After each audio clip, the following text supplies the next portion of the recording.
Hi అండి, నేను మీ Lakshmi. Welcome back to మా ఊరి వంటిల్లు. నా ఛానల్ని ఫస్ట్ టైం చూస్తున్నట్టయితే సబ్స్క్రైబ్ చేసుకోండి, లైక్ చేయండి, షేర్ చేయండి.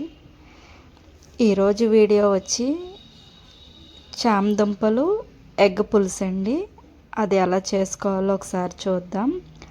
స్టవ్ మీద గిన్నె పెట్టుకున్నాను. నేను కొంచెం ఆయిల్ వేస్తున్నానండి. ఆయిల్ అంటే ఎగ్ కొంచెం ఫ్రై చేసుకోవడం కోసమని, కర్రీకి కూడా అదే ఆయిల్ అండి. కొంచెం ఇందులో పసుపు వేసాను. నేను 3 ఎగ్స్ తీసుకున్నానండి. ఆ 3 ఎగ్స్ కూడా ఇందులో వేసేసుకున్నాను. నేను వేసుకుని ఇది కొంచెం ఫ్రై చేసుకోవాలండి. ఇలా ఫ్రై అవుతే సరిపోతాయి ఎగ్స్. అలా ఎగ్ ఫ్రై అయిపోయిన వాటిని తీసి ప్లేట్లో పెట్టుకున్నాను. కొంచెం ఇందులో మెంతులు తీసుకుని మెంతులు వేసానండి. మెంతులు వేసిన తర్వాత తరిగి పెట్టుకున్న ఉల్లిపాయలు, పచ్చిమిర్చి కూడా వేసేసాను. ఒకసారి కలుపుకున్న తర్వాత ఇందులోనే సాల్ట్ వేసుకుంటున్నానండి. కొంచెం ఉల్లిపాయలు మగ్గడం కోసమని కొంచెం సాల్ట్ వేసాను.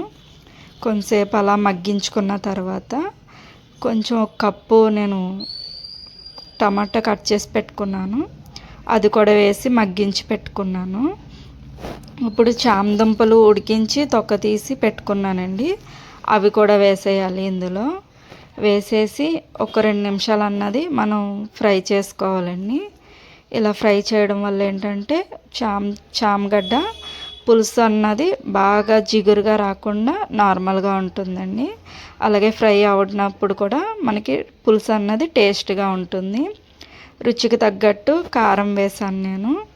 ఇందులో కొంచెం పసుపు వేయాలండి. వేసి ఒకసారి కలుపుకున్న తర్వాత ఇందులో కొంచెం నేను జీరా పౌడర్ యాడ్ చేస్తున్నానండి. జీరా పొడి యాడ్ చేశాను. వేసిన తర్వాత ఇందులోనే తీసి పెట్టుకున్న చింతపండు పులుసు వేసుకుంటున్నాను. వేసుకొని బాగా కలపాలండి. బాగా కలుపుకున్న తర్వాత రుచికి తగ్గట్టు సాల్ట్ వేసేసాను.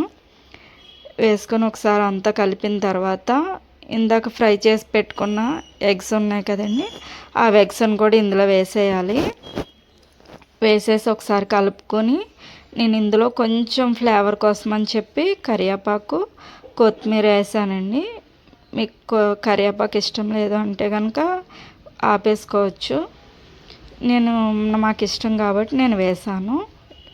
ఇలాగ మధ్య మధ్యలో కలుపుకుంటూ అది బాగా దగ్గరికి అవనిస్తూ ఉండాలండి. పులుసు అన్నది మనకి ఎంత కావాలి పులుసు అన్నది అంత చిక్కగా ఉడికించుకొని లాస్ట్లో కొత్తిమీర వేసుకొని దింపేసుకోవడమేనండి. చూసారా ఎంత బాగుందో కదా, కలర్ఫుల్గా. ఇది చాలామందికి ఇష్టం కదండి, చామదుంపలు ఎగ్ పులుసు. చూడ్డానికి చాలా బాగుంది, టేస్ట్ కూడా చాలా బాగుంటుంది. చేయడం కూడా చాలా ఈజీ అండి. చాలా ఈజీ మెథడు. అంటే నేను ఇందులో ఏది యాడ్ చేయలేదు. మెంతులు అలాగే జీరా పౌడరు ఇవి 2 యాడ్ చేశాను. చూసారా, ఈ 2 యాడ్ చేసి చూడండి, టేస్ట్ అన్నది చాలా బాగుంటుంది. మీరు కూడా చేసుకొని ఎలా వచ్చిందో నాకు కామెంట్ చేయండి.